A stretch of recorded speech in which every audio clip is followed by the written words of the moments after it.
Hello दोस्तों, आज की वीडियो में हम बात करने वाले हैं एक बहुत ही इंपॉर्टेंट टॉपिक पर, जो कि है पेनी स्टॉक।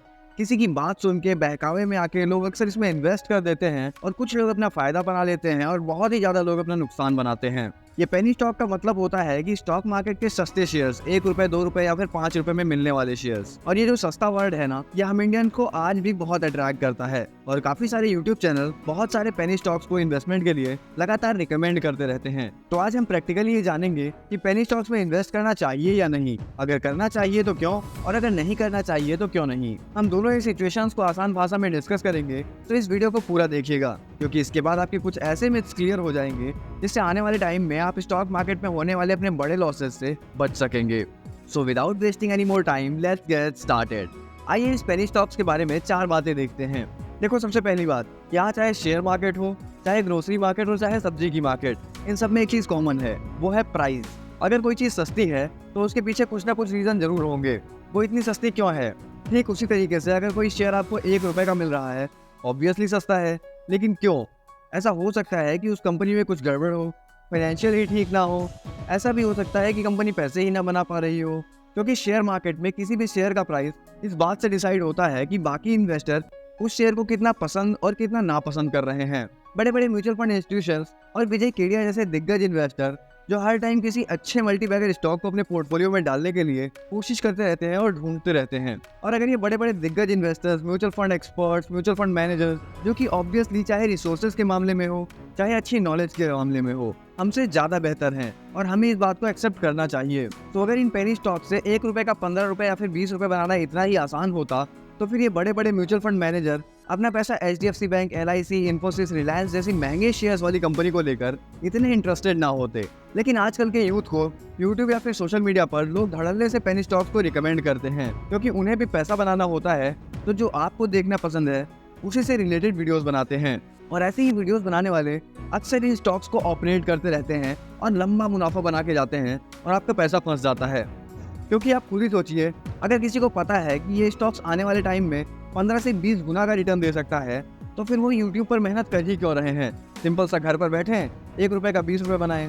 दूसरी बात, कुछ लोग इस स्टेटमेंट के अगेंस्ट में कहते हैं कि सर, अगर कोई शेयर आज 1 रुपए का है तो आने वाले टाइम में वही शेयर 100 रुपए, 500 रुपए या फिर 1000 रुपए का भी होगा। हर कंपनी धीरे धीरे ग्रो करती है, तो जो कंपनी आज 1 रुपए की है वो अगर 1000 रुपए की भी हो सकती है। लेकिन ये एक इतना बड़ा मिथ है ना, जहाँ सभी लोग आकर फंस जाते हैं।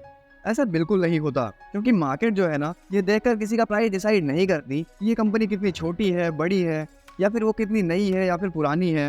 ये सब मायने नहीं रखता। कंपनी भले ही छोटी हो, प्रॉफिट हो सकता है सिर्फ 5 करोड़ का ही हो, लेकिन कंपनी के फंडामेंटल्स अगर स्ट्रॉन्ग है, उस कंपनी पे डेट यानी लोन नहीं है, मैनेजमेंट अच्छा है, तो मार्केट उसे अच्छा प्राइस ही देगा। और कोई कंपनी कितनी भी बड़ी या पुरानी क्यों ना हो, लेकिन अगर वो प्रॉफिट नहीं बना पा रही, उस पर ज़्यादा लोन है, तो हमेशा सस्ते में ही मिलेगी। अब इसे एक प्रैक्टिकल एग्जांपल से समझो। आप सभी लोग टेलीकॉम कंपनी वोडाफोन को तो जानते हैं, जिसका अब आइडिया के साथ मर्जर हो चुका है और अब वो VI बन चुकी है, और अब भी उसका मार्केट कैप 386 बिलियन का है और शेयर का भाव चल रहा है 8 रुपए का।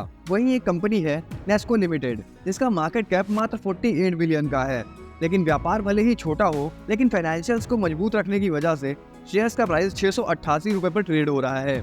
आई होप आपको सब कुछ समझ आ रहा होगा। तीसरी बात, कुछ लोगों को मैं देखता हूँ कि उनका माइंडसेट है कि हमें कम पैसों में ज्यादा क्वांटिटी ऑफ शेयर्स मिल रहे हैं। ये सच्चाई है कि क्वांटिटी ज्यादातर लोगों को अट्रैक्ट करती है, लेकिन आपको ये समझना चाहिए कि आपके पास कितनी क्वांटिटी है, इससे कोई फर्क नहीं पड़ता। आपको रिटर्न तो आपके पैसों पर ही मिलेगा। अब चाहे आपके पास 1000 रुपए हो, तो आप उसके 100 रुपए वाले 10 शेयर खरीद लो, या फिर 10 रुपए वाले 1000 शेयर खरीद लो। इसे ऐसे समझो कि चाहे आपके पास 100 के 10 नोट हो, चाहे 10 के 100 नोट, दिखने में ज्यादा होंगे लेकिन वैल्यू उनकी सेम ही होगी।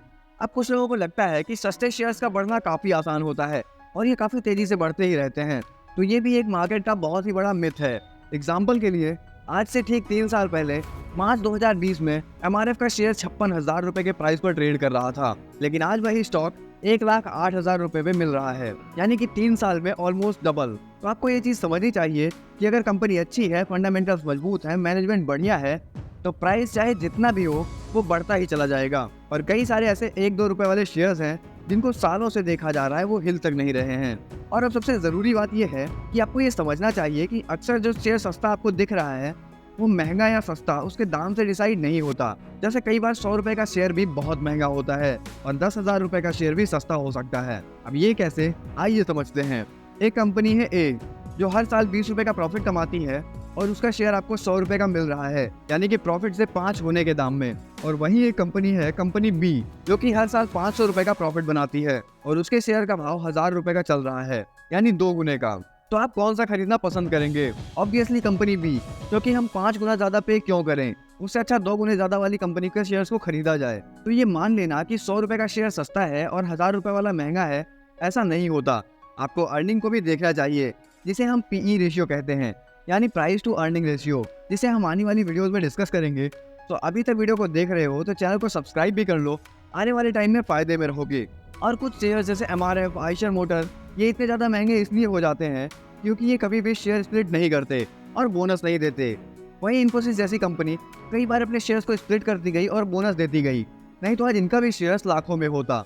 अब सोचने वाली बात यह है कि क्या शेयर स्प्लिट से इन्वेस्टर्स का फायदा होता है? तो इसका जवाब है नहीं, कोई खास फायदा नहीं होता। अगर मान लो आपके पास 1000 रुपए का एक शेयर था और कंपनी ने 1:1 का स्प्लिट किया, तो आपके पास 2 शेयर हो जाएंगे और एक शेयर की कीमत 500 रुपए हो जाएगी, यानी कंपनी का प्रॉफिट नहीं बढ़ा, बस नंबर ऑफ शेयर्स बढ़े हैं, तो वैल्यू भी उसी रेशियो में डाउन होगी। अब महंगे और सस्ती वाली बात को चलिए एक एग्जाम्पल से समझते हैं। एक गांव का किसान है जिसे खेती के लिए जमीन चाहिए। अब उसे 20 लाख रुपए की 1 एकड़ जमीन का ऑफर मिला हुआ है, जो बहुत ही उपजाऊ जमीन है, और दूसरी तरफ उसे 20 लाख में 20 एकड़ की जमीन का ऑफर मिला हुआ है, लेकिन वो जमीन एकदम बंजर है। तो उसके लिए कौन सी सही हुई या फिर कौन सी सस्ती हुई?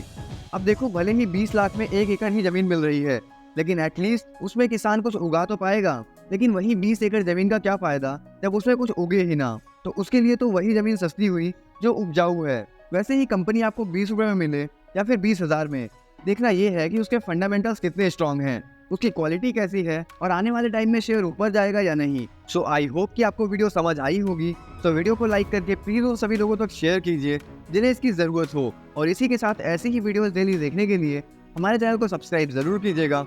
हम मिलते हैं किसी और नेक्स्ट वीडियो में नेक्स्ट टॉपिक के साथ, तब तक के लिए ऑल द बेस्ट।